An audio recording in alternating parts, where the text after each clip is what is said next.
From the Church Pension Group, this is Choose Well. Hi, my name is Krishna Dalakia, and this is Choose Well, the podcast that focuses on well-being, from maintaining physical and psychological health to being financially secure. Today we're talking about one of my favorite topics, food. Our food choices can bring balance and harmony to the health of our bodies, mind, and spirit. Our relationship with food can also bring us joy, but can also be challenging at times. Eating healthy and watching portions in a sustainable, healthy way often has a positive impact on weight and how we feel. But on the other hand, being overly restrictive, lacking sound nutrition education, and looking for quick weight loss may lead to an unhealthy relationship with food and self-care centered around fear. A lot of the messages we may hear around food, health, and weight loss can be influenced by diet culture. So where do you start if you're looking to take steps to improve your health and nutrition in a realistic, sustainable way? In the next two episodes, my guests Stacy Leong and Martha Tatarnic will help me unravel this question. We'll discuss how forming a harmonious relationship with food is often necessary for understanding our habits centered around self-care. We'll also share information about where to find help and who to work with when you're ready to make some of these healthy changes. Additionally, we'll spend some time talking about how to reframe the way we look at food, our bodies, and self-care from a less restrictive way that is more joyful and compassionate. Our guest today is Martha Tatarnic. Martha is an Anglican priest serving in a busy downtown parish in Niagara, Ontario. She is the author of The Living Diet, A Christian Journey to Joyful Eating, and writes a regular blog for the Anglican Church of Canada. She and I will be talking about the complex relationship we can have with food and self-care, and the joy that can come out of it. Martha shares about the difficult relationship she once had with food and her body. I come as a person who has skin in the game. I spent far too long struggling with a distorted relationship with food and with my body. I framed my eating choices around feelings of guilt, shame, disappointment, and I really bought into that all too familiar narrative of seeing health, wellness, beauty, and success as bound up in having a particular kind of body. And that led me to define my body and myself as fundamentally inadequate. I've also experienced healing in how I understand my body and how I understand food. That's become a story and a way of life that I am very committed to sharing. Welcome, Martha. Thank you for being here. Thank you so much for having me, Krishna. I'm really excited to have this conversation with you. Yes, me too. And when I learned about your book, I got really excited because aside from being the senior health education specialist at CPG, I'm also a registered dietitian and a diabetes educator, and I've had many years of experience working in the wellness and the nutrition world. And whenever I hear people that are working or in positions that share messages of food that are healthy and balanced and are focused around joy, it makes me really happy and excited, because I think that you can agree with me. The messages that we often hear from our society and culture are related to messages of restriction and limiting things that you love in order to look a certain way or to feel a certain way, which is what I feel diet culture promotes a lot in our society. A lot of restrictive messages, a lot of messages around having to look a certain way, or what the standard of health and beauty is. And, as a dietitian, the one thing I say to my clients often is, one size does not fit all, and that you could be healthy at any size. And then that's why I really love what the work that you're doing and the messages that you are sharing to the world and your community, because it's focused around developing a healthier relationship with your body, developing a healthier relationship with food. And that gets me really, really excited. I felt excited to be invited for that exact same reason, feeling that there's a sense of a kindred spirit in terms of how we look at food in our bodies, and a challenge to those messages that we hear far too often. Yeah, and I think those messages that we hear can form a scarcity mindset around food, around not being enough, around what it is to be worthy. And so we're going to talk a little bit more about that today. We're going to talk about forming a more healthier and balanced relationship with food and our bodies, and also understanding why we do what we do, right? And forming better messages and self-talk. So I want to just get into it, about your book, The Living Diet, and what motivated you to write the book. Well, my motivation comes exactly from that place of inadequacy in my body and guilt about the food that I put into my body that I named at the beginning of our conversation, because this eventually led me to an eating disorder. I was convinced that if I could just control my relationship with food and successfully lose weight and look the way that I thought I was supposed to look, then I could fix everything else that wasn't working about my life too. Eating disorders are rarely just about looking a certain way, and even when on the surface it seems to be about appearance, it's inevitably connected to a much bigger emotional, mental, and spiritual picture. The thing is that when I was at my sickest, the messages that I received from friends, family, media, from the world around me, all of those messages only really encouraged my distortion and my disorder. And that's the other thing about eating disorders, is that they really aren't just about the individual, because we're all bombarded by, and to some extent participate in, these messages all around us, telling us that our bodies aren't good enough, delivering to us all of these very mixed and very constant messages about which eating choices we should be making in order to unlock this healthy and slim body that we think we're supposed to have. What is very significant that I hear you saying, that I want to highlight again, that is that oftentimes eating disorders are not just related to the person, the individual person. They're oftentimes very influenced by family, society, and media. And another word for influence is encourage, right? I think that when you are working to understand your relationship with food and self-care in your body, it's so important to ask yourself, where do my beliefs and messages around food, self-care, and my body come from?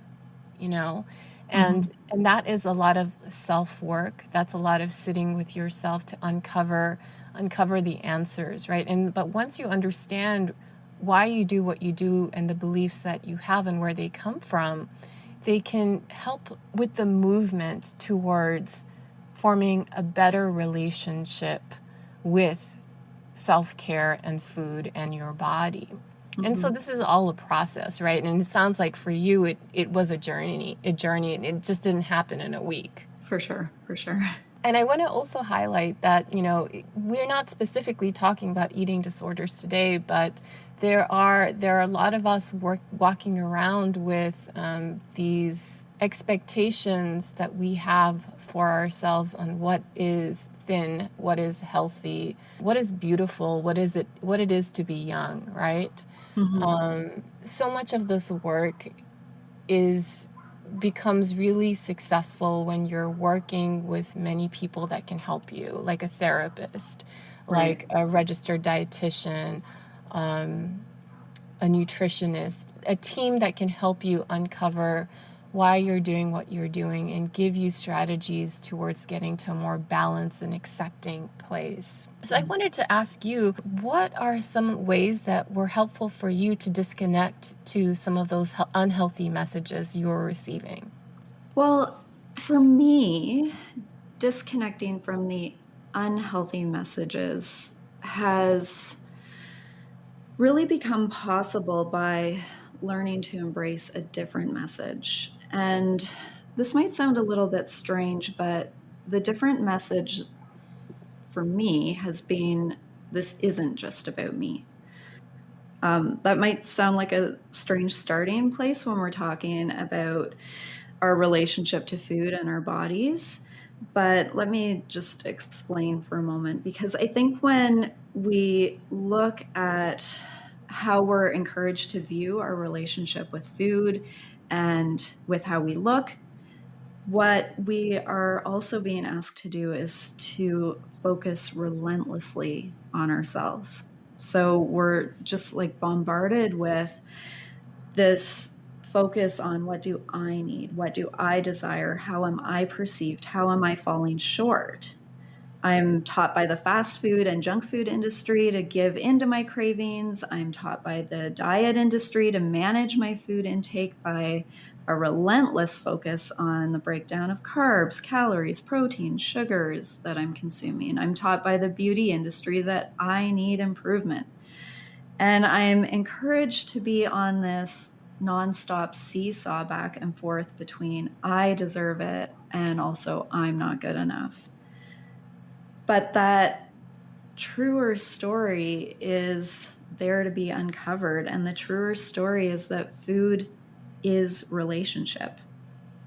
The truer story is that ourselves and our bodies don't live in isolation. We live in relationship. And every time that I put food in my mouth, I'm actually cementing that relationship. Every time I eat, I'm ingesting life from outside of myself so that I can live. My body is connected biologically to the earth, to water, air, to other bodies on this planet. That's not a spiritual message necessarily. That's just the physical reality of life in this universe. The basic truth of that relationship, of that connection, for me has been critical in being able to unmask and disarm those other messages for what they are. That my body, or that I am just an isolated, lonely bundle of cravings and shortcomings and shame and guilt and unworthiness. That relentless message just isn't true. That's beautiful. And what you say reminds me of some other guests that we had on the podcast recently. Forrest Kutch, who talks about this term, all my relations, which is not just limited to our human community, right? It's expansive to nature around us. And that when a part of nature is struggling, that is a part of our family, and we feel it too. Yeah. And what you said so beautifully kind of just made me think about, like, when we look at food and how food is life-giving, right? Like it sustains us. And where does it come from? Who helped cultivate the food? What acts in nature had to happen for food to grow, right? It's a beautiful, beautiful relationship. And when we sit down and think about it, it can be a spiritual practice, and not something to be taken for granted, from what I hear you say. I think that that physical relationship needs to be named, but my faith has been a really big part of helping me to claim that different message. I find it really interesting that in all of the struggles that I had with food and with my body, I never heard my Christian faith speak into that disorder in any sort of meaningful way. If I had any thought about how God might view my body, I assumed that God would prefer if I were thinner too. And, there are books and resources out there that use faith as a sort of dieting tool. encouraging us to learn to honor the temple that is our body by, as you said, kind of restricting what we put into it. Faith as a way of praying rather than eating chips. And yet, like, food was central to the ministry of Jesus. And it was central to the ministry of Jesus because it was central to his Jewish faith. If we look at scripture, we see the manna in the wilderness, we see the meal at the time of Passover, we see the visions of Isaiah, who saw God's kingdom as a mountaintop banquet. And through all of those stories, we see food as a sign of God's love, meeting us right here, right in the thick of pain and sorrow and confusion and uncertainty. We see Jesus eating with sinners and outcasts in order to dismantle the boundaries we put up between us. We see Jesus feeding thousands with a few loaves and fish in order to reveal to us a world where there's enough for everyone. We see Jesus eating with his friends on his final night, the Last Supper, and speaking back against all of those messages of fear and anger and hatred that want to gain the upper hand. And in the resurrection, we see Jesus, he just keeps showing up in time to eat. And all of those resurrection meals are a glimpse of what God's life looks like here on earth.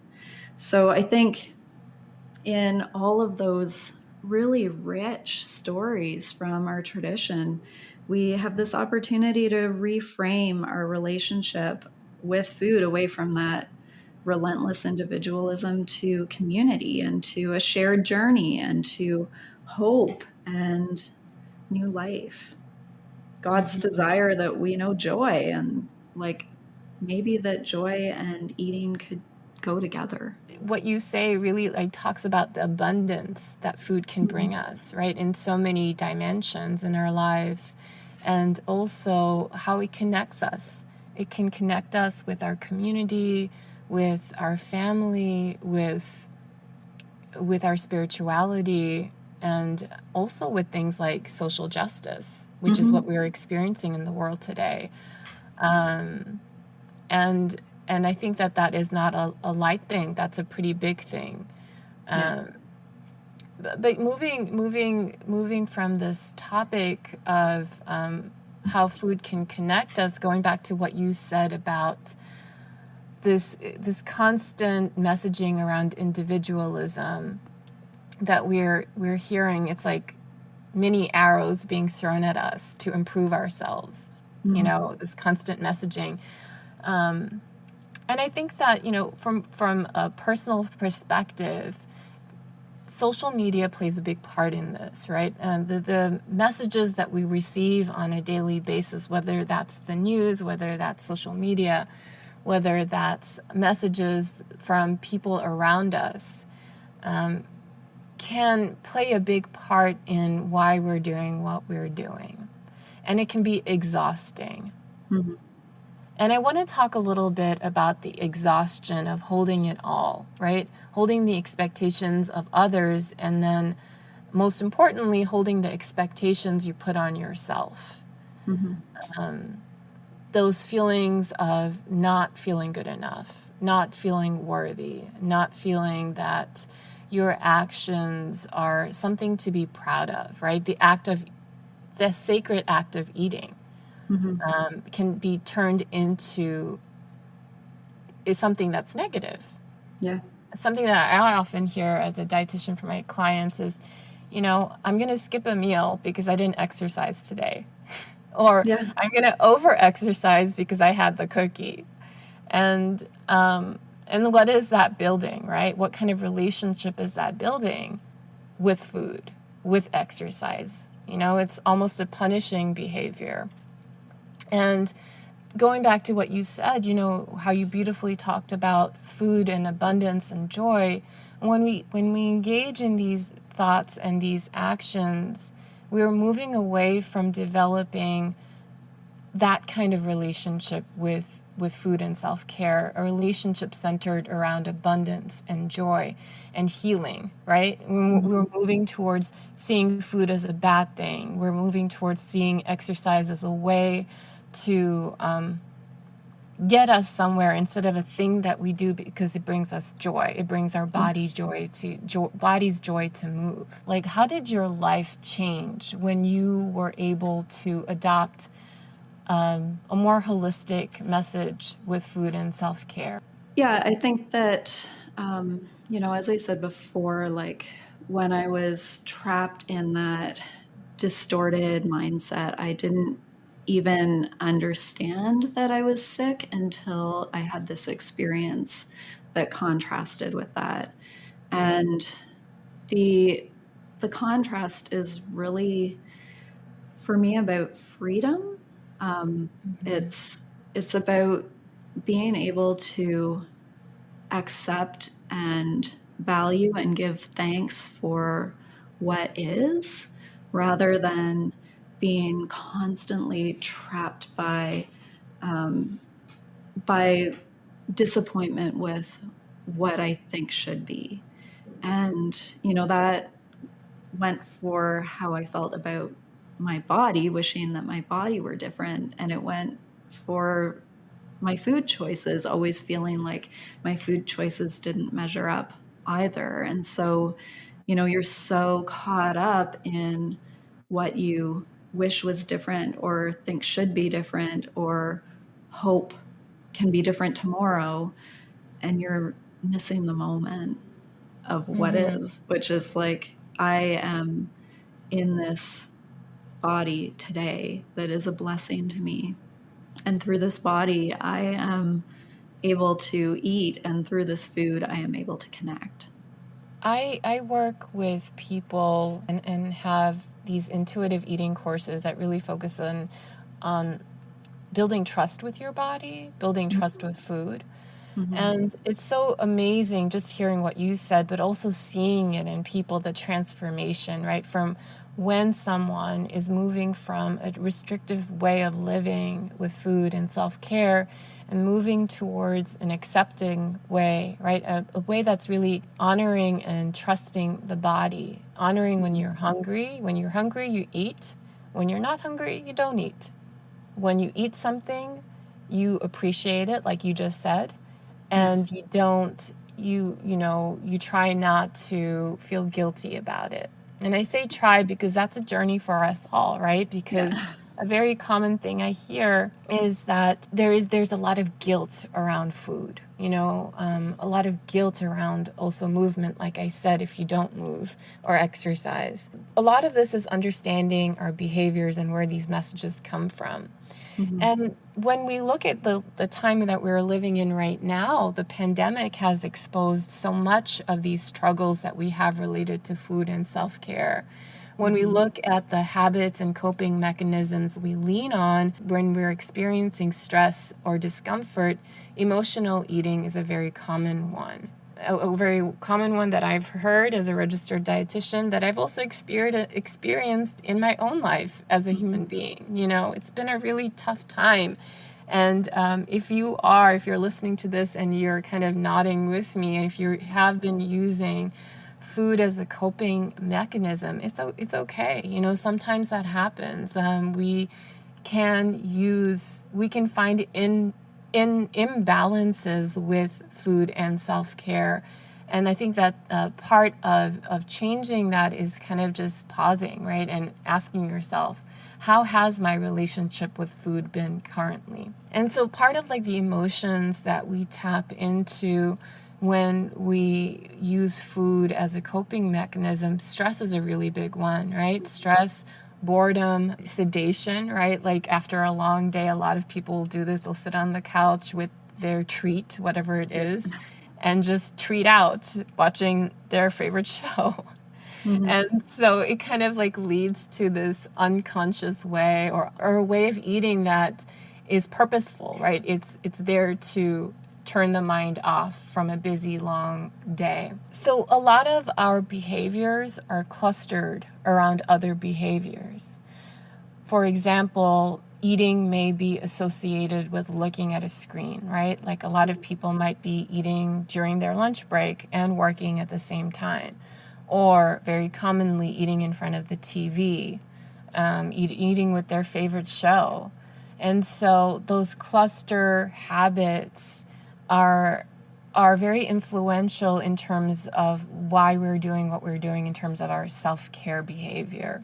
Mm-hmm. So part of uncovering that is to ask yourself, like, what are the habits that associate with other things, right? Like, what role does my screen have in relationship with food? What role does TV have in relationship with eating? What role does, like, having family over have with the way my eating changes, or if I'm in an uncomfortable situation?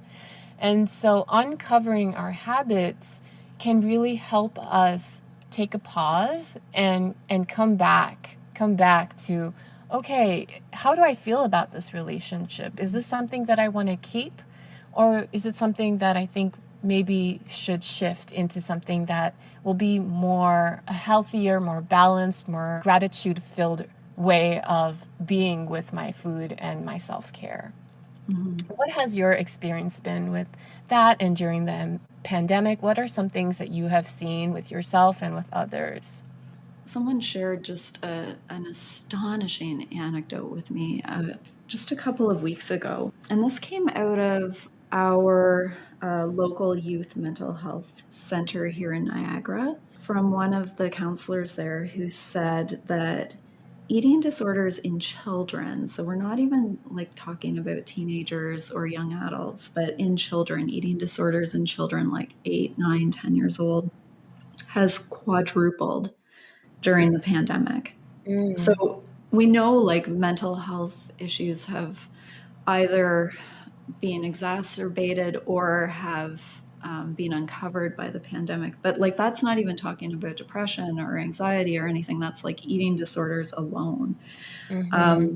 And I think that just like speaks to so many of the things that you just named in terms of the ways in which food is connected to so many other aspects of our lives and relationships and habits, how emotional eating is, and how much like when those relationships and habits get disrupted, we can turn to food and use our eating habits as kind of a way of coping. Because when you're Mm-hmm. talking about like 8 and 9-year-old children, we're not necessarily, especially during a pandemic, we're not necessarily talking about them wanting to look a certain way. We're talking about like trying to navigate a world that suddenly doesn't make sense.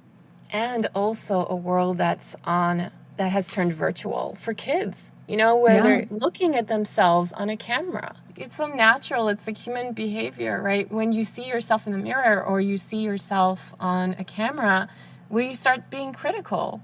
And this is true for children as well. Aside from children, I think it's just been hard for so many of us.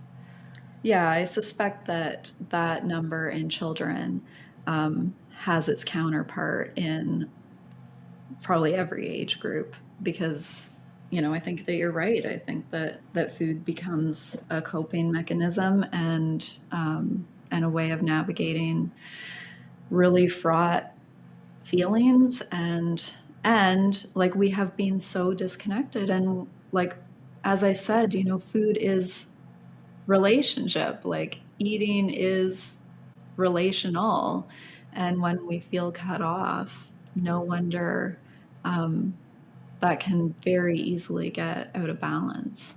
While the depression and anxiety rates have increased during that pandemic, but so has loneliness, right? Mm-hmm. People are more by themselves and experiencing disconnection in that way. And when you talk about food being something that is relational, it can be hard when you are on your own and experiencing disconnection with the act of eating, Mm-hmm. because let's face it, it can be hard when you're by yourself all the time. Yeah, absolutely. And, I think that there's pretty clear research to Mm-hmm. support that sitting down at a table with others to eat our meals does result in a lot of health benefits.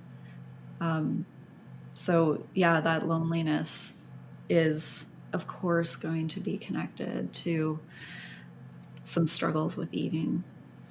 I'll just share personally that like I live by myself and I have experienced loneliness at times. And, for someone that's pretty mindful about food, I've experienced it with food as well. And I've taken some time to think about it and try different ways to shift that in moments of loneliness. And what has been really helpful for me is practicing mindful eating, where I stop and I try not to eat in front of a screen. Right. And I take the time to plate my dish with the food beautifully and prepare a meal for myself, right? Or a lot of times I hear people who live by themselves won't make the effort to prepare a meal for themselves because it's too much work for just themselves. And I say, you know what? You deserve it. You should Yeah. prepare a meal for yourself. And so what I do is I'll prepare a beautiful meal and I'll sit down and I look at the beautiful colors. I'll smell the food. I will think about where my food came from, right? And that starts to build that relationship with food again. Things like that where you really kind of pay attention to, this is not just an act by yourself. A lot of people were involved in creating this meal. And when you shine some light on that, it can be so like, whoa, I'm not alone. I mean, what you just said just really sparks, again, a connection to our faith tradition, because there's also an expression that we say in our church, which is that we never pray alone. Like, even when you're by yourself, you're always in prayer connecting to this great cloud of witnesses, to this circle of prayer and faith that's gone before us, that is, connecting with us spiritually, even if we can't see them. And that, when we're opening our hearts to God, God is opening God's heart to us. And I think you're absolutely right that in that same vein, like, we never actually pray alone. We never actually eat alone, because again, our food, however we slice it, connects us physically, and we can also make that choice for food to connect us spiritually as well, to that whole circle of life in which we ourselves live. I love that term, mindful eating. The term I've really landed on is joyful eating, because to me that word joyful is an embodiment of that relationship that we can't escape, and that we're invited to embrace. That maybe this life is actually about learning to embrace that relationship. So, when we eat with others or when we eat by ourselves, I think that we have an opportunity to center ourselves back into that relationship, to acknowledge, to give thanks for that whole circle of life that allows me to have this beautiful food, and to savor this beautiful food as a gift, not a curse, not a disappointment, not a place of shame. And also, this can be done whether you're eating the cookie or eating an apple. Yeah, right? Exactly. Yes. Yeah.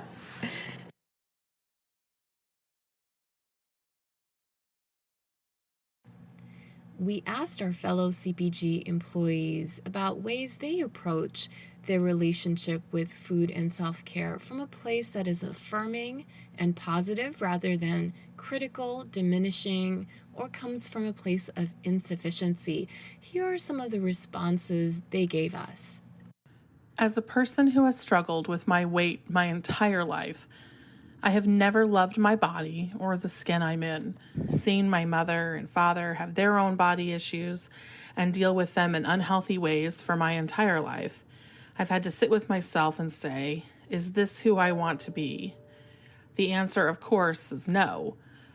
While I'm doing things to improve my health, and that has happened to result in me losing some weight, for me, the positive thing that I have chosen to focus on for my own mental and physical health is, who do I want to be today? Not who do I wish I looked like today. Today, I am a valued person in society who danced along with Richard Simmons and sweated to the oldies. Today, I am a wife who loves her husband and who is loved by her husband.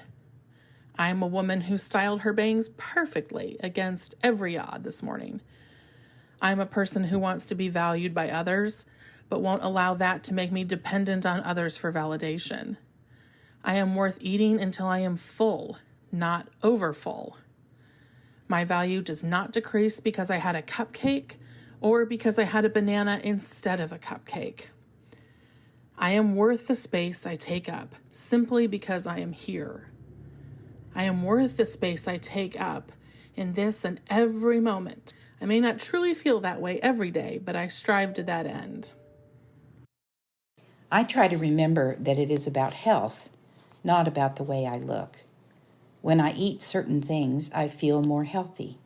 When I am active, I feel more healthy, more strong, and able to do the things I love to do. I try not to compare my body to others, and when those thoughts do come up, I think about the ways I am taking care of myself, even when my thighs are flabby or I have loose skin on my neck.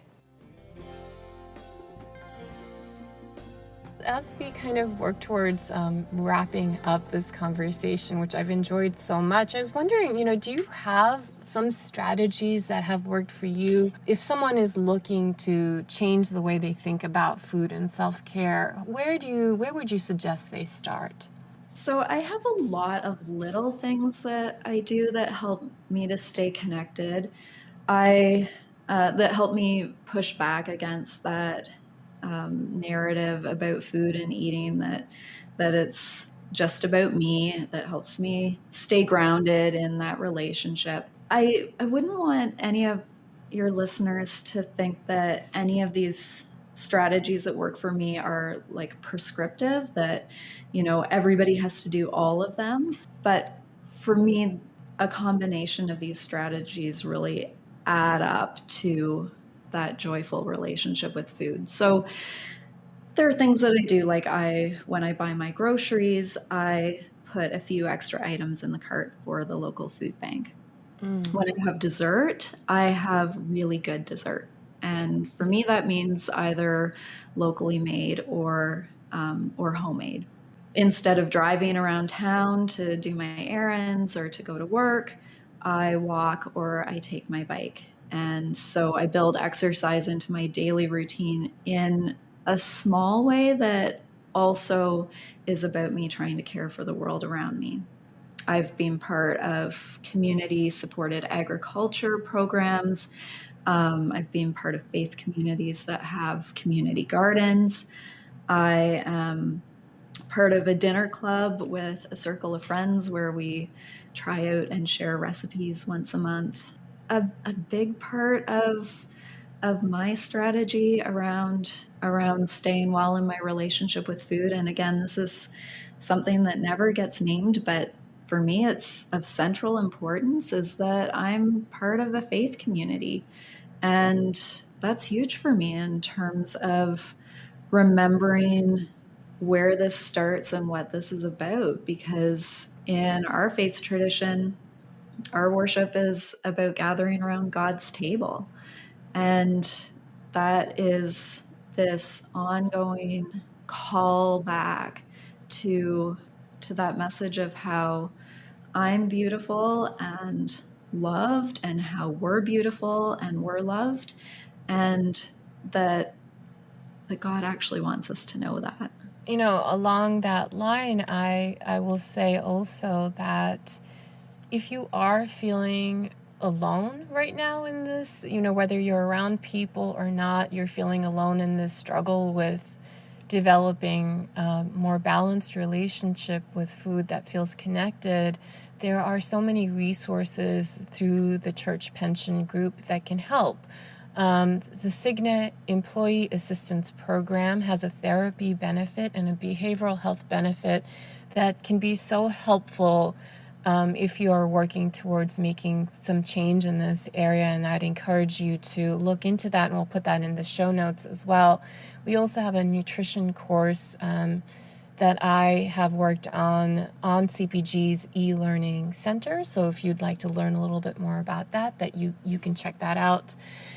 I'll also share some of the ones that I really like. Just notice when you're looking at someone's appearance, whether that's their physical appearance or, their weight or something about them that's sparking judgment. And notice where that's coming from. What's that message that you've been telling yourself?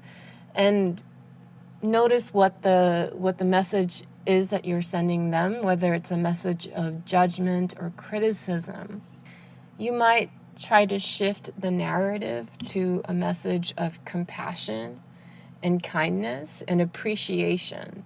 So this brings us to the practice of gratitude, finding something to be grateful for, whether it's the food that you're eating, to the way your body functions on a daily basis to sustain you, to the people around you. Lastly, something that I think is really helpful is to journal your emotions around food and self-care in your body, and kind of like look at what words are coming up when you write things down about what you're experiencing. Where do they come from? Write down where these words or beliefs may be coming from. And then maybe even write down how you can shift the narrative, because the process of writing can be so significant in healing when we're looking to make a change. I really just want to thank you so much for being here, Martha. This has been such a great conversation and hopefully a helpful conversation for our listeners. I know it was helpful for me, so thank you. Thank you so much. I'm really grateful for the wisdom and insight that you open up for this conversation, which, is pretty emotionally charged for people. And I feel like we could, talk for several more days about all of this.